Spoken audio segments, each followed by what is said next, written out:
So it was 3 years ago, the Sunday after Oyster Festival, when I first set foot in Urbanna, first walked into this sanctuary, and the 14 people who were here were all like, there's usually more people. Don't judge us based on this. And we're usually much more enthusiastic. We're just worn out. So that Oyster Festival is extra meaningful to me. I know you guys just want it to be over most of the time, but it reminds me of something special. And that day, I think I did okay. I mean, I don't think I blew it or anything, but I wasn't like setting the world on fire. But afterwards, right out here in the hallway, Margie Hall hugged me and said, you should just stay. After knowing me for all of an hour. That's Margie right there. She turned out she was right. Prophetess Margie, I should say. So, we talked a couple of weeks ago about the Joshua era. We're following the story as linearly as we can through. And the Joshua era was nothing but success after success. It was up until David came along. This was the golden years, the incredible victories, just improbable win after improbable win. And it seems like just start to finish, amazing. But going back, after seeing what happens next, going back, you can already see that the seeds of destruction, so to speak, are already being planted. As we move into the book of Judges, the first chapter recites a number of the victories that were being won. And then there will be little things like, but they couldn't drive these people out. And they decided, even though they got stronger over time, they made these people forced labor instead of driving them out. And they kept the pagan cultures of Canaan around them when God had clearly said, you just can't mingle with these folks. Make sure that you drive them out. And, it actually says there was, I got to find this because it's amazing. And it says, this one group, they had all these big chariots, so they could not drive them out. And I read that sentence and thought, what? What? How is that a sentence? How is that a thing for God's people? Does anybody else remember marching around a giant walled city and yelling at it? I mean, and here they're like, we can't defeat them. So it's like my mind wouldn't even, it's like I couldn't read it to myself because it just didn't make any sense. And already, and I see in that, as they're writing this, afterwards, I'm sure, they're just like, oh yeah, they were so tough. Goodness. And they allowed them to stay. And we see in chapter 2, the things get real, I guess is a way to say it. The angel of the Lord went up from Gilgal to Bochim and said, I brought you up out of Egypt and led you into the land that I swore to give to your forefathers. I said, I will never break my covenant with you, and you shall not make a covenant with the people of this land, but you shall break down their altars. Yet you have disobeyed me. Why have you done this? Now, therefore, I tell you that I will not drive them out before you. They will be thorns in your sides, and their gods will be a snare to you. When the angel of the Lord had spoken these things to all the Israelites, the people wept aloud, and they called that place Bochim, which means weepers. And there they offered sacrifices to the Lord. What they didn't do was say, we've messed up, let's make this right. They're just like, oh. Extra sacrifices. Yeah, mistake number 800 for them. But that's where we see the kickoff of this sad cycle in chapter 8 of the story, where just over and over they're making the same mistakes, and God keeps trying to bring them back, and it works for a little while, and then it doesn't work. But this is the heart of the story of chapter 8 of the story. So Joshua sends everybody, the conquest is done, everybody goes to their inheritance, and And everything's fine as long as Joshua and the eyewitnesses of those amazing winds are all alive. But then, chapter 2, verse 10. After that whole generation had been gathered to their fathers, another generation grew up. They were called millennials. No, wait, that's not what it says. Who knew neither the Lord nor what he had done for Israel. Let's talk about things my mind would not make sense of. And really, I read that and dropped everything I was doing, and I was like, Patty, we must celebrate our teachers, because this, what a stark reminder that not passing on the story is a devastating failure. Knew not the Lord nor what he had done for Israel. The Israelites did evil in the eyes of the Lord and served the Baals. They forsook the Lord, the God of their fathers, who had brought them out of Egypt. They followed and worshiped various gods of the peoples around them. They provoked the Lord to anger because they forsook him and served the Baals and the Ashtoreths. In his anger against Israel, the Lord handed them over to raiders who plundered them. As long as I've been alive, I've heard people point out that Christianity is always one generation away from extinction. And apparently it can be done. Any belief that isn't passed on is going to die out. And this was a group of people with a truly incredible story to tell. The previous generation had grown up seeing God, lead them through the desert. So like 2 generations ago, plagues, Red Sea, right? And then the next one, some wandering, the wanderings, and here they are. They've seen the conquest of the promised land. Every dream come true, every promise fulfilled. They could tell, we talk about war stories. These people could tell amazing war stories all day. And they were, over and over, they were riding high. This was a huge, unprecedented cultural win streak. And somehow, those experiences, that faith-building experience of seeing God win battles for you, showing up completely outnumbered, and they had inferior weapons, inferior training, and hornets would make them win, or hail would make them win, or it just didn't. God made it happen. And they had to have just incredible confidence, but somehow they didn't pass that on. And it doesn't, I want to point out, we have a lot of generational things in our culture. It doesn't say they had a next generation that didn't take work seriously, or a generation that liked a different style of worship. It does not say the next generation thought they should get participation trophies, or they weren't as committed as their elders. This generation knew not the Lord or what he had done. And that's not their failure, is it? You know whose failure that was? The generation that saw it, that was there, that didn't tell them the story. And some of us here have children who have struggled with faith. I've heard, we've talked about some of those things. Not every kid adopts our value system. Some of you, pray every day for relatives of yours who have not accepted Christ for whatever reason. But I'm willing to bet they at least know about God and what he's done, right? It's not like you just never mentioned it. I can't even wrap my mind around that. Of course, we're both ministers. When we agreed no work talk, we had the longest silence of our married life. All we seem to talk about is church stuff sometimes. Our kids are probably like, oh boy, here it goes. But we're supposed to do that. This is always supposed to be before us, always on our lips, right? I'm pretty sure that's in there somewhere. And yet, these people, they just didn't pass it on. Now, probably not blanket 100%, but as a generation, they didn't make that a priority. As we see later, there were some that kept telling the stories, but as a whole, they just gave up on it.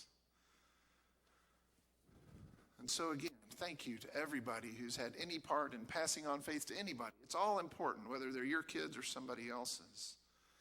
But one of the things I think that happened is it's what we do when there's success. And going back through church history, every time there was a big breakthrough, like the emperor becoming a Christian or the end of persecution, things like that, everything went south. I mean, there were always disasters to follow when there were huge successes. Just trust me if you don't know that for a fact. And that happens to churches too.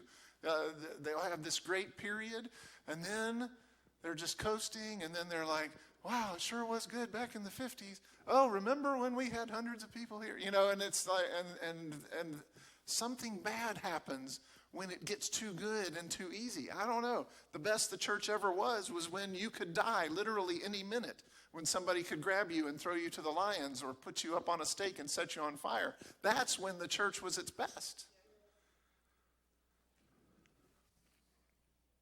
So is it possible? And I'm interpreting. It doesn't say this. I'm just trying to make sense of this.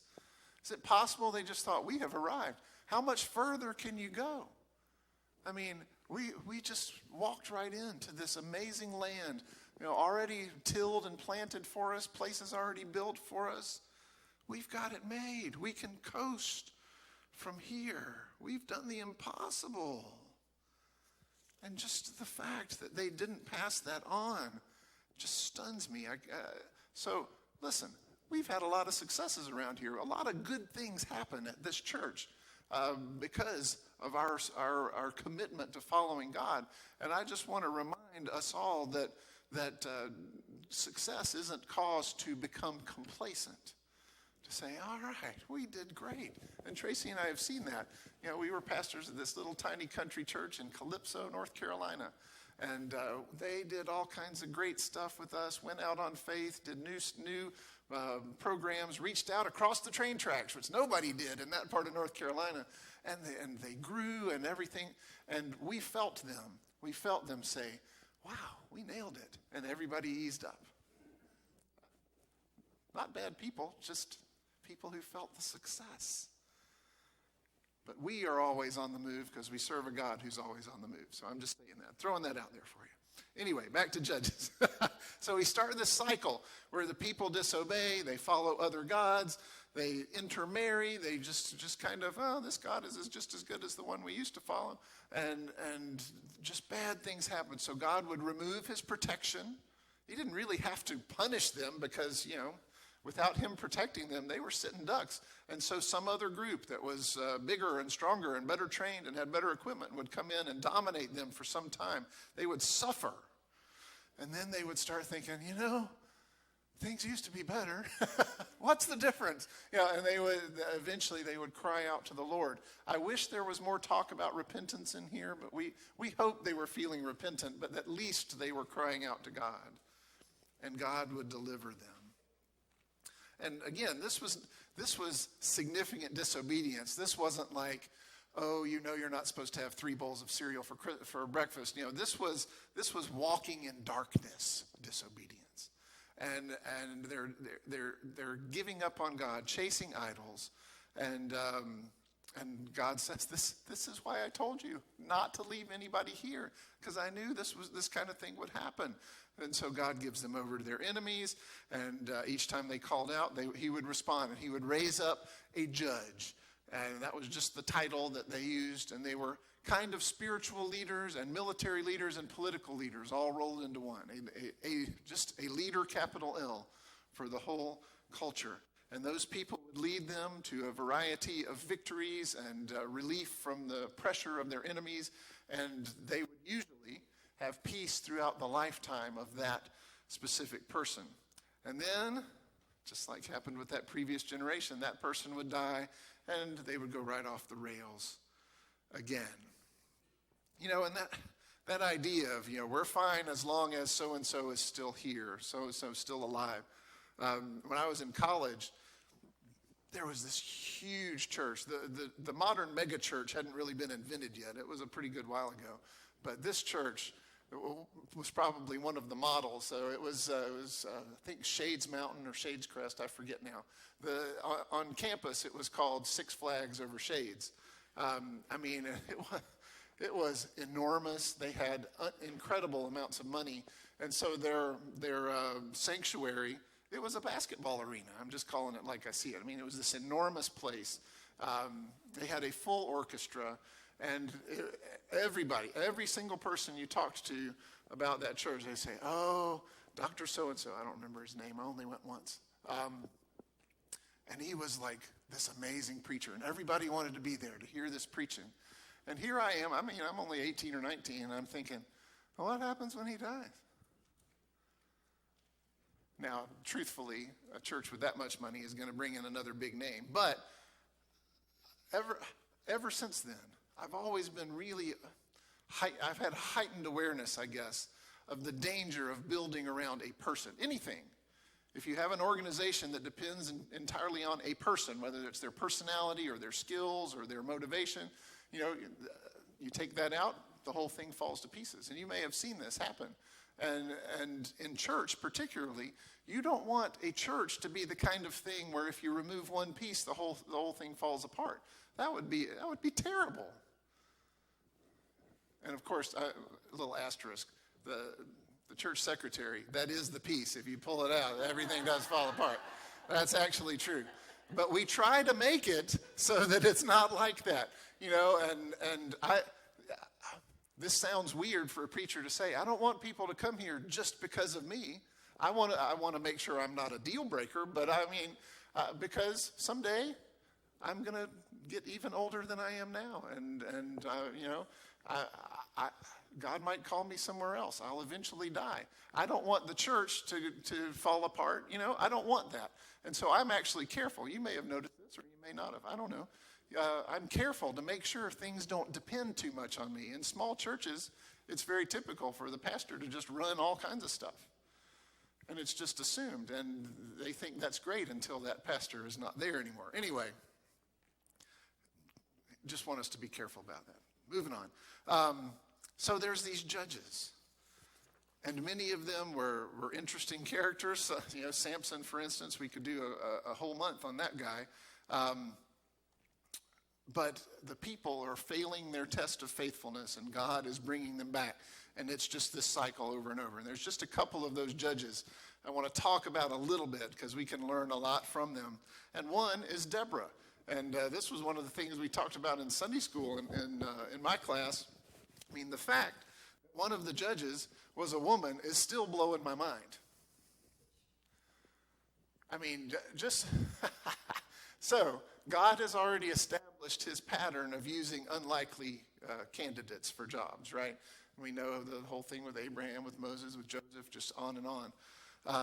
But this was a woman, and we still say today, 3,000 years later, it's still a man's world, and it largely is. It's becoming normal to hear about women in leadership and other stuff, but this was 1,100 years before Jesus was born. Jesus was born into a society where women were treated like property, considered undependable, couldn't learn the law or testify in court. So then roll back another 1,000 years of progress. Are you following me here? What kind of woman must she have been for this culture to accept her as God's spokesperson? I mean, you remember people would say, Jesus is God's spokesperson. Do you know where he's from? We've met his family. She's a woman. They knew her family. They knew where she was from. Are you following me here? Do you understand what kind of person she must have been? We don't get the story. I'd love to have the story. There must have been something about her because despite a very hyper-masculine culture, they came to the palm of Deborah, and she was the one that solved their problems. She was the one that they went to.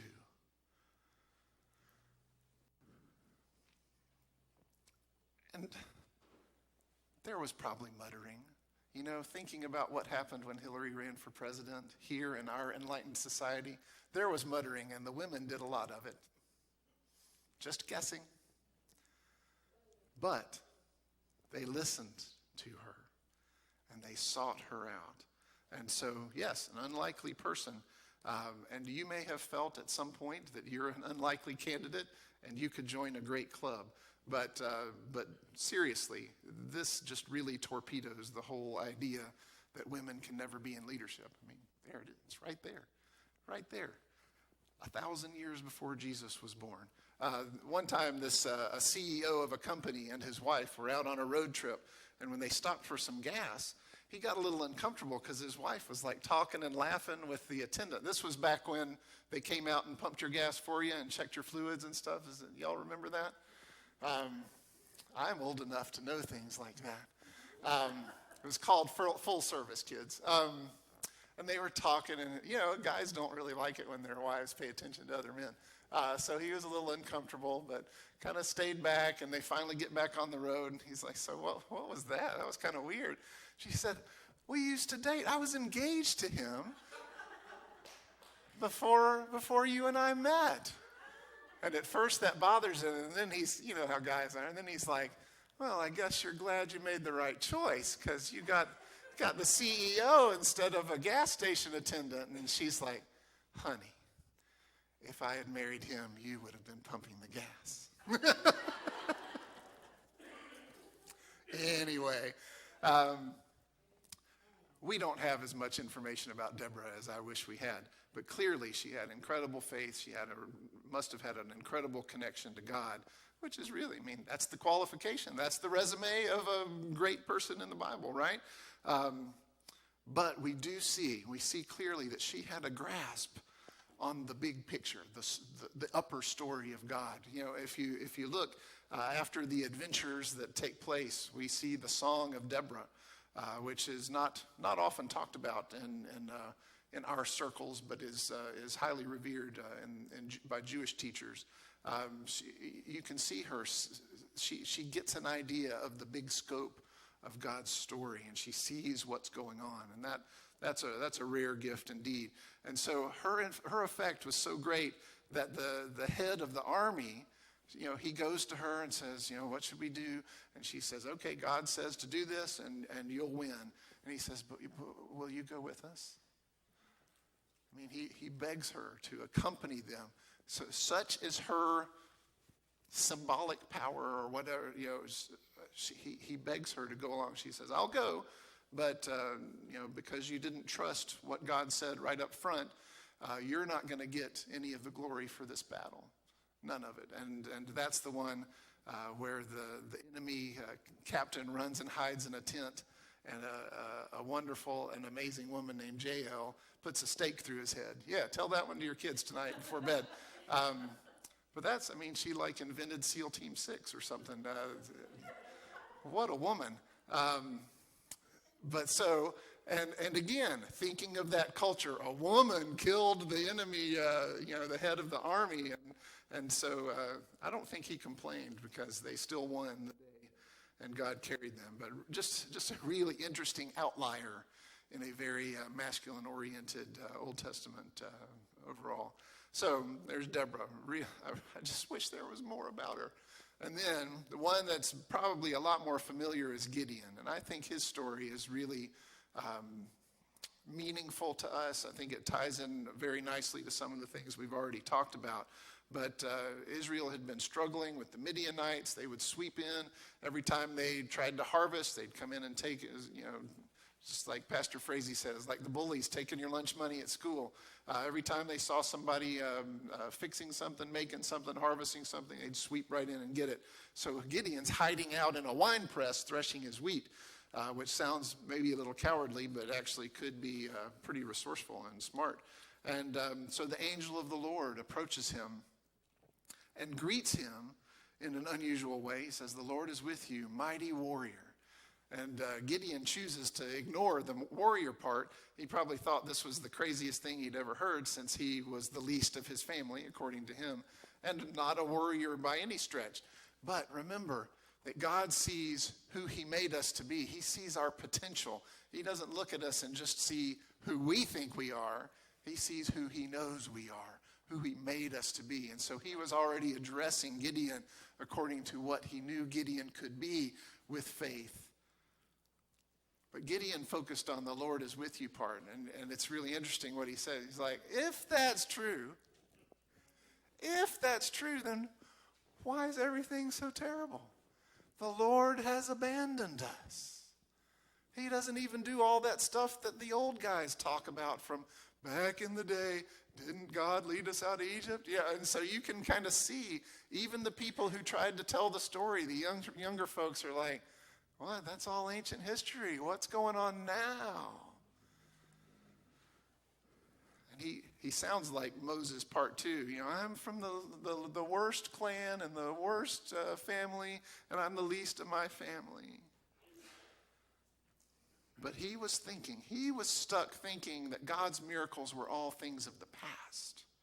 And listen, I'm all for studying these great things of the Old Testament, the great things of the New Testament. Sometimes I think we do allow ourselves to start thinking that all the amazing stuff is in here. Like this was all the amazing stuff. Those are all God's miracles. And I worry that maybe we miss some of the things God is doing right now among us because we are waiting for Urbanna Creek to part. We're waiting for the river to turn to blood, right? We're thinking that miracles look like this. They're big, gigantic things. And I feel like there's miracles going on all the time. We see them routinely. Grab somebody from our prayer team and ask them how many miracles just this year. I mean, over and over.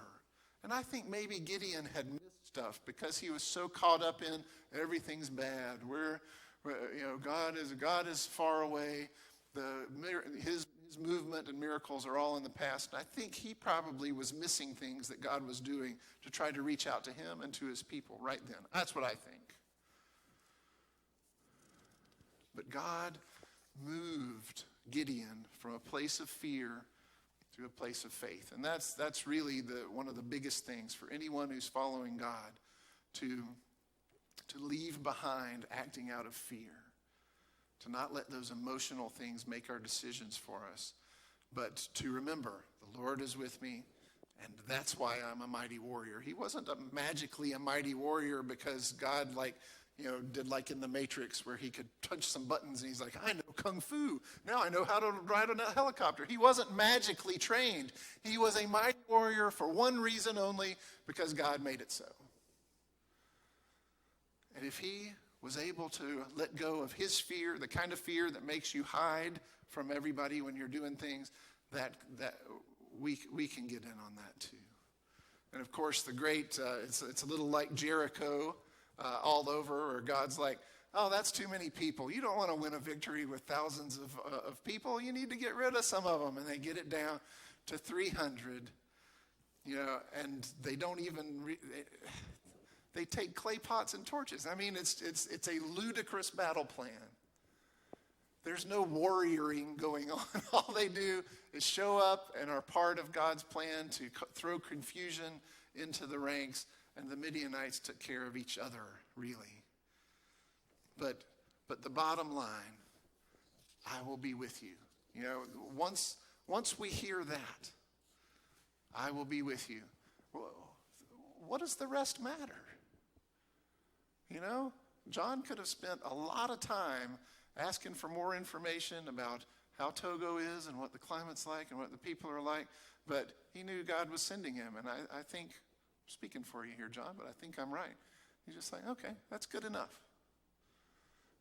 And when God is calling us, can we let his presence with us be enough? We're not, again, we are far above average here. If you're visiting with us, we are just better than most churches. It's just true. We're working on humility. The rest we've gotten cold.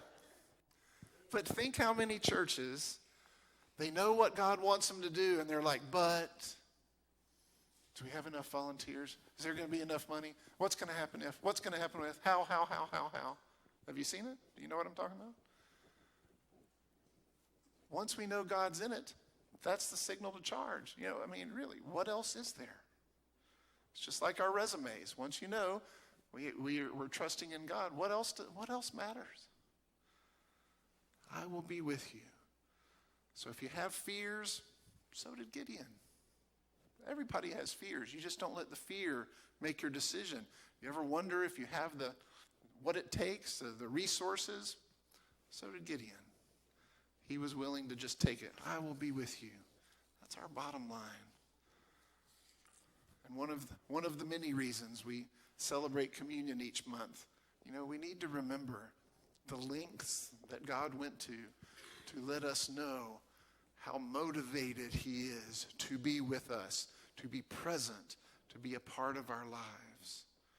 And that Jesus, came and walked the earth. He suffered. He came as a baby, still just how the King of Heaven could reduce himself like that. But he did it to be with us so that we'd never have to wonder how much he loves us. We'll never have to wonder about his presence. And as a side benefit, this is a side benefit, never have to wonder if we can qualify for heaven. That's the side benefit of faith.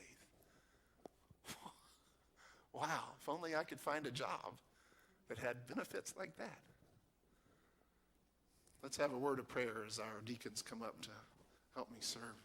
Father, thank you so much for sending us Jesus. Thank you for all you have done throughout the story to show us that you are always with us.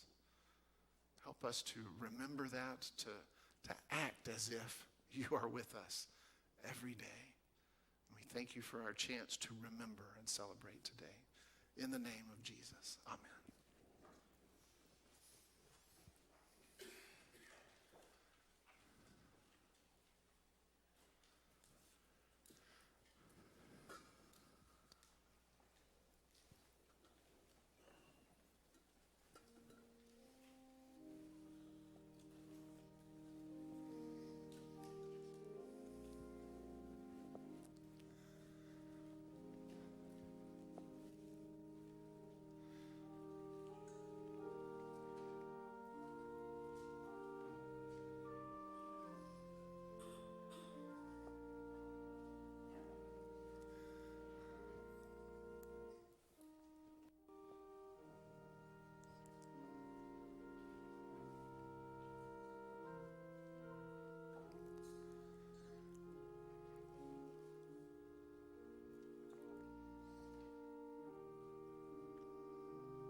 Jesus took the bread and he broke it. He said, as often as you do this, eat in remembrance of me.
Jesus passed the cup and he said, "This is my blood, shed for the forgiveness of sins.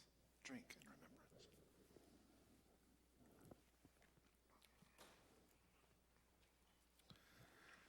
It is our tradition here at Urbanna Baptist to close our communion services by celebrating the way that we get to build a family here through the work of the Spirit.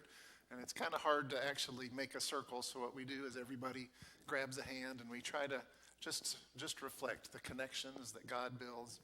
And listen, if you haven't been here before, there are not many churches that embody the family of God like Urbanna Baptist Church.